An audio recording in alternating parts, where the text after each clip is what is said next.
नमस्कार दोस्तों, क्या आपके घुटने में दर्द है? इस वीडियो को पूरा देखें। यदि आपके घुटने में दर्द है आर्थराइटिस की वजह से, ऑस्टियोआर्थराइटिस की वजह से, तो मैं जो एक्सरसाइज बताऊंगा, जो ट्रीटमेंट बताऊंगा, वो आपके दर्द को कम कर सकता है या ठीक भी कर सकता है।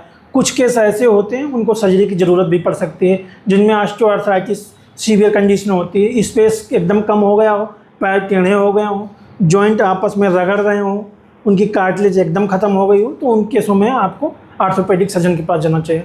अब चलो अपने काम पे आते हैं।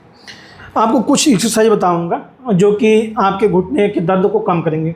सबसे पहले एक टॉवल को फोल्ड करें, ऐसे घुटने के नीचे लगाएंगे और इसको दबाएंगे नीचे की तरफ। 10 सेकंड होल्ड, फिर रिलैक्स करना है। इसको नी आइसोमेट्रिक एक्सरसाइज बोलते हैं। 10 टाइम रिपीट करना है, फिर रिलैक्स करना है।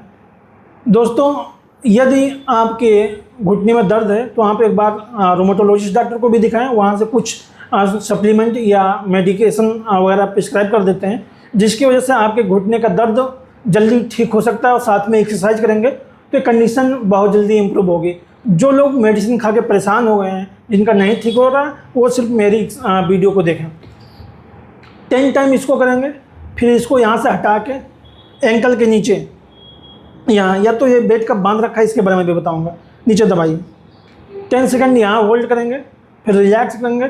10 बार इसको भी रिपीट करना है, ऐसे घुटने के नीचे, फिर एंकल के नीचे। एक सर्टेन एज के बाद, यानी 45 साल या 50 साल के बाद, वियर एंड टियर अपने आप से बोन में शुरू हो जाता है। यानी कि टिश्यू जो होते हैं वो थोड़ा सा डिजेनरेट होने लगते हैं बॉडी के एक एज के बाद। तो ज़्यादातर जो मोटे होते हैं या जिनका वेट ज़्यादा नींद पे पड़ता है या लगातार खड़े रहते हैं, उनके घुटने में दर्द होना या आर्थराइटिस होना संभावना ज़्यादा रहती है। कारण क्या है? ओवरवेट के होने से। मतलब कि आप कोई काम करते हो, आपके घुटने पे ज़्यादा मतलब कि भार पड़ रहा है, या मोटापा आपके पास ज़्यादा है। इसमें क्या होता है, जो कार्टिलेज होती है वो घिसने लगती है बोन के ऊपर वाली, और ये बोन इसमें टकराने शुरू कर देती है। जबकि उसमें एक मेनिस्कस या कुशन रखा होता है कि आसानी से मूवमेंट हो। फिर भी जब घुटने की ऊपर की पतली परत छिल जाती है तो ये दर्द करने लगता है। चलने फिरने में थोड़ा भी दबाव पर रगड़ खाता है, आपस में दर्द करता है। जब ये रगड़ खाता है, जब ये छिल जाता है, तो बॉडी अपने आप से इसको स्ट्रांग करने के लिए अलग से बोन ग्रो करने लगती है, ऑस्टियोफाइट। बॉडी को पता चलता है कि इसको अगर ग्रो कर देंगे तो ये हील हो जाएगा और ठीक हो जाएगा। हालांकि उसका उल्टा फर्क पड़ता है कि जब बोन ज़्यादा ग्रो हो जाती हैं तो आसपास दर्द शुरू कर देता है, इन्फ्लामेशन भी शुरू हो सकता है, और चलने में तकलीफ भी हो सकता है, और घुटने का स्पेस भी कम हो सकता है। सीवियर कंडीशन में जब घुटने का स्पेस एकदम ख़त्म हो गया हो, चलने में बिल्कुल तकलीफ हो और सूजन ज़्यादा हो, पैर मुड़ता ना हो, एकदम से पैर टेढ़ा हो गया, तब तो आपको एक बार ऑर्थोपेडिक सर्जन के पास जाना चाहिए। दोस्तों, ये 2 एक्सरसाइज हो गई। नेक्स्ट आपकी क्या होगी, ये आपको दिखा दूँ कि ये 1 किलो का बेड कप है, एंकल बेड कप बोलते हैं। ये आप अपने घर में बना सकते हो। 1 किलो नमक के पैकेट को ही बांध सकते हो टॉवल या उसमें दुपट्टा में लेके। ऐसे यहाँ ले जाएंगे, आपको यहाँ बांध देना है, और इसी पैर को जिसमें दिक्कत हो उसको उठाना है। बेड से सीधा रहेगा, जैसे आप वीडियो में देखते हो। 1 मिनट तक 10 सेकंड होल्ड करेंगे, फिर रिलैक्स करेंगे। इसको भी 10 बार रिपीट करना है। भारत देश में कम से कम 15 करोड़ लोग अभी आर्थराइटिस से, नी आर्थराइटिस से पीड़ित हैं। दोस्तों, जिसमें से कहा जाता है कि 3 या 4 करोड़ तो नी रिप्लेसमेंट की ज़रूरत है, सीवियर आर्थराइटिस है उनको। यदि अपने डाइट को मेंटेन करें और डेली रूटीन में थोड़ी मोड़ी एक्सरसाइज जो मैं बता रहा हूँ अगर करना शुरू कर दें, तो आप नी की दर्द से या नी आर्थराइटिस से बच सकते हैं।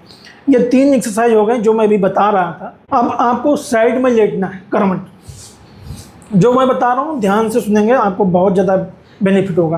पैर को सीधा ऊपर उठाना है, 10 सेकंड तक होल्ड करना है, फिर रिलैक्स करना है।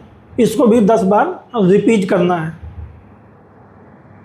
आजकल आपको यूट्यूब या इंस्टाग्राम फीड पे बहुत सारे उलूल जुलूल के आर्थराइटिस के वीडियो मिल जाएंगे।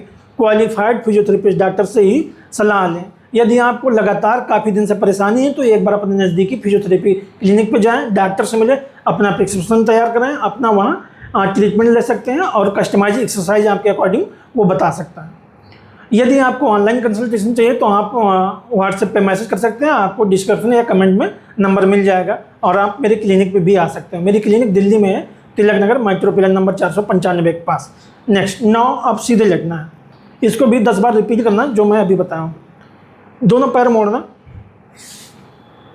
घुटनों के बीच में टॉवेल लगाना, इसको दबाना अंदर की तरफ, 10 सेकंड दबा के रखेंगे, फिर रिलैक्स करेंगे, 10 बार इसको रिपीट करना है। आप करते रहिए।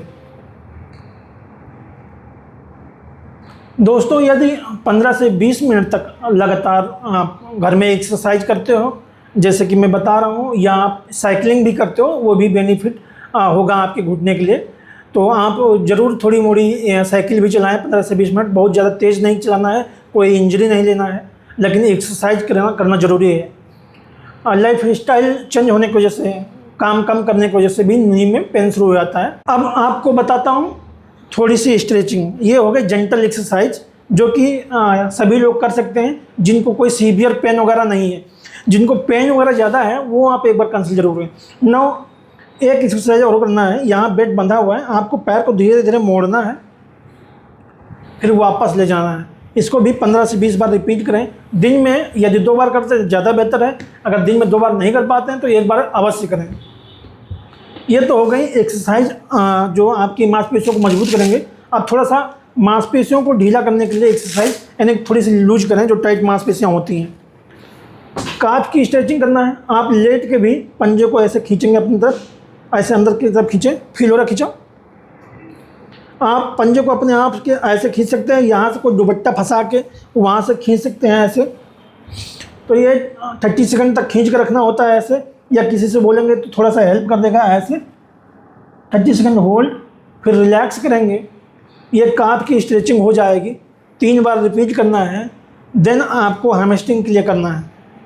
यहाँ पकड़ेंगे, थोड़ा अपनी तरफ खींचेंगे और इसको सीधा करेंगे। खिंचाव आ रहा, पंजे को ऐसे करेंगे। अब आपको यहाँ पूरे में खिंचाव आएगा। 30 सेकंड होल्ड करेंगे, फिर रिलैक्स करेंगे। इसको भी 3 बार रिपीट करेंगे। लोग मुझसे आके शिकायत करते हैं कि सर मैंने 1.5 महीना 2 महीना फिजियोथेरेपी करवा लिया फिर भी आराम नहीं आता है। तो उसमें कई कारण भी हो सकते हैं। हो सकता है आपकी कंडीशन उस लायक की ना हो। दूसरा, हो सकता है आपने फिजियोथेरेपिस्ट गलत चुना हो। जिस डॉक्टर को दिखा रहे हैं वो क्वालिफाइड है कि नहीं, पढ़ा लिखा सही से है कि नहीं। आजकल जैसे झोला छाप डॉक्टर बहुत मशहूर है, ऐसे झोला छाप फिजियोथेरेपिस्ट बहुत मशहूर हैं, जो घर घर जाके ट्रीटमेंट करते हैं या कहीं क्लिनिक अपना खोल लेते हैं बिना सर्टिफाइड, बिना कोई डिग्री के। क्या करते हैं वो लोग, मशीन खरीदते हैं बिना सर्टिफाइड, ISO से सर्टिफाइड मशीनें नहीं होती हैं। वो करंट लगाते हैं, सिकाई करते हैं और अपनी एक्सरसाइज जो भी उनको पता है करवाते हैं। ऐसे में क्या होता है, सबको फ़ायदा नहीं करता, कुछ लोगों को फ़ायदा हो सकता है। इसमें क्या होता है, फिजियोथेरेपी एक ब्रॉड लेवल की पढ़ाई है, अम्ब्रेला होता है। इसके अंदर 4.5 साल या 5 साल का कोर्स होता है। फिर PG भी 2 साल का होता है। PG भी अलग अलग विभाग में कर सकते हैं लोग। ये सब पढ़ने के बाद जाके डॉक्टर एक बनता है फिजियोथेरेपिस्ट। वो आपकी कंडीशन को मैन्युअली चेक करता है, वो पता करता है कि क्या क्या आपकी दिक्कतें हैं, क्या क्या आपकी कमियाँ हैं। यदि रिफ़र करने की ज़रूरत हो तो आपको भेज देता है, आप आगे डॉक्टर को दिखाएं। नहीं तो आपको कस्टमाइज एक्सरसाइज और मशीनें जो होती हैं सर्टिफाइड होनी चाहिए ISO के थ्रू। उन्हीं मशीनों के द्वारा ट्रीटमेंट दिया जाता है कंडीशन के अकॉर्डिंग, तब इसका बेनिफिट अच्छा होता है। ना किसी मशीन लगाना, सिकाई करना। मेरे पास एक बहुत सारी कंप्लेन आती हैं कि सर फिजियोथेरेपी नहीं कराना है, मुझे कैरोप्रैक्टिक कराना है। कैरोप्रैक्टिक भी सबको फ़ायदा नहीं करता है। जिनके सीवियर आर्थराइटिस है उनमें कैरोप्रैक्टिक इतना फ़ायदेमंद नहीं है। थोड़ी मोड़ी मोमेंट लाने में आपको मदद कर सकता है, साथ में अगर एक्सरसाइज कोई कस्टमाइज करता है तो। नहीं तो कैरोप्रैक्टिक भी ऐसे हेल्प नहीं करता है। सारे केसों में कैरोप्रैक्टिक नहीं होता है। तो आप लोग ध्यान दें। आप सबसे पहले ढूंढें कि सबसे बेहतर फिजियोथेरेपिस्ट कौन सा है, उसके बारे में थोड़ा सा सर्च करें, पढ़ें। इसके बाद जाएं। जब क्लिनिक पर जाएं तो सबसे पहले देखें कि प्रिस्क्रिप्शन आपका बना रहा है कि नहीं बना रहा है। प्रिस्क्रिप्शन बनवाएं, अपना ट्रीटमेंट जो लेते हैं ट्रीटमेंट का वो बनवा ले चार्ट, जिसमें पता हो कि कौन सा ट्रीटमेंट दिया है। कि नेक्स्ट किसी डॉक्टर के पास जाओ तो आपको पता हो कि ये पिछला डॉक्टर ने क्या क्या फिजियोथेरेपी ट्रीटमेंट दिया है। ये सब होना ज़रूरी है। तो दोस्तों, यदि आपको ये वीडियो अच्छी लगे तो शेयर करें। किसी भी प्रकार की जानकारी चाहिए तो कमेंट करें।